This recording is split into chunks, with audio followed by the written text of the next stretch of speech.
નમસ્કાર, સમાચારોમાં હું છું આપની સાથે હિરલ મહેતા। સમાચાર ખેડામાંથી સામે આવી રહ્યા છે કે જ્યાં હલકી ગુણવત્તાવાળી કેનાલ પર બુલડોઝર ફરી વળ્યું છે। ખેડાના વાંઠવાડીમાં માઇનોર કેનાલનું ડિમોલિશન કરવામાં આવી રહ્યું છે। ભ્રષ્ટ કોન્ટ્રાક્ટર સામે ખેડામાં તંત્રએ કાર્યવાહી કરી છે, તો ભ્રષ્ટાચારના પુરાવા મળતા જ તંત્રએ આકલું પગલું ભર્યું છે। તો માઇનોર કેનાલમાં હલકી ગુણવત્તાનું મટીરીયલ વાપરતા સ્થાનિક ધારાસભ્યએ ફરિયાદ કરી હતી। ધારાસભ્ય અર્જુનસિંહ ચૌહાણે સીએમને રજૂઆત કર્યાના 24 કલાકમાં જ નબળી કેનાલ તોડી પાડવાની કામગીરી શરૂ કરવામાં આવી છે। હવે કોન્ટ્રાક્ટરે સમગ્ર કેનાલ પોતાના ખર્ચે ફરીથી બનાવવી પડશે। ઉલ્લેખનીય છે કે ખેડાના મહેમદાવાદના ધારાસભ્ય અર્જુનસિંહ ચૌહાણે માઇનોર કેનાલમાં ભ્રષ્ટાચારની પોલ ખોલી હતી।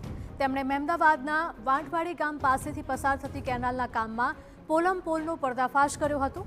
અર્જુનસિંહે જાતે હથોડી લઈને કેનાલના કામનું નિરીક્ષણ કર્યું હતું અને સામાન્ય હથોડીના ફટકા મારતા જ કેનાલમાં સિમેન્ટના પોપડા પડ્યા હતા, જે બાદ ધારાસભ્યએ સીએમ સુધી ફરિયાદ કરી હતી અને જવાબદાર સામે કાર્યવાહીની ખાતરી આપી હતી। અમારા સંવાદદાતા ધર્મેન્દ્ર જોડાયા છે વધુ માહિતી સાથે। ધર્મેન્દ્ર, જણાવશો કે અવારનવાર હલકી ગુણવત્તાના મટીરીયલથી બનાવવામાં આવતી કેનાલનો પર્દાફાશ થતો હોય છે। ખેડાની આ ઘટના સામે આવે છે, શું કાર્યવાહી થશે હવે? હિરલ, સૌથી મહત્વની બાબત એ છે કે પ્રજાનો પ્રતિનિધિ કેવો હોવો જોઈએ અને પ્રજાનો પ્રતિનિધિ ધારે તો શું કરી શકે, તેનું ઉત્તમ ઉદાહરણ પૂરું પાડ્યું છે મહેમદાવાદના ધારાસભ્ય અર્જુનસિંહ ચૌહાણે। આપણે તેમની કોઈ પ્રશંસા કે તેમની કોઈ પ્રશંસા નથી કરતા, પરંતુ તેમની જે કામગીરી થઈ છે તેના કારણે જ સરકાર જાગૃત થઈ છે અને તેના જ કારણે આ પરિણામ મળ્યું છે।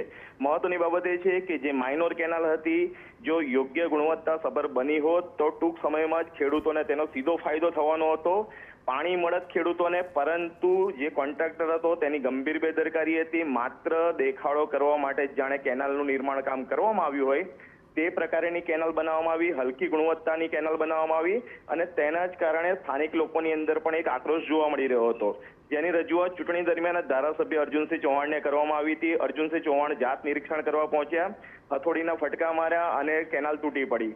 મહત્વની બાબત એ છે કે ત્યાર પછી તેમના દ્વારા રાજ્યના મુખ્યમંત્રી ભૂપેન્દ્ર પટેલને રજૂઆત કરવામાં આવી અને સીએમ ઓફિસથી જ આદેશ થયા અને તત્કાળ આ કેનાલને તોડી પાડવાની કામગીરી હાથ ધરવામાં આવી।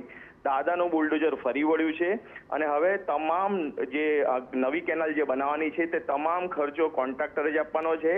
જે જૂનો બિલ છે તે તેને નહીં મળે, એ સજાના ભાગરૂપે તેને નવી કેનાલ બનાવી આપવામાં આવશે।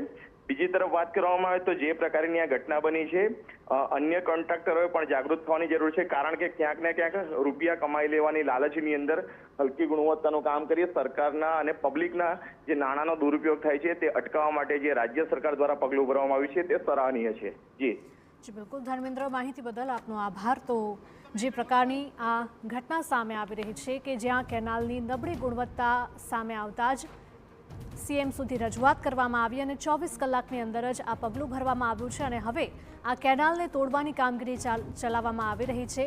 આ સાથે જ નવી કેનાલ પણ કોન્ટ્રાક્ટર પોતાના ખર્ચે બનાવશે।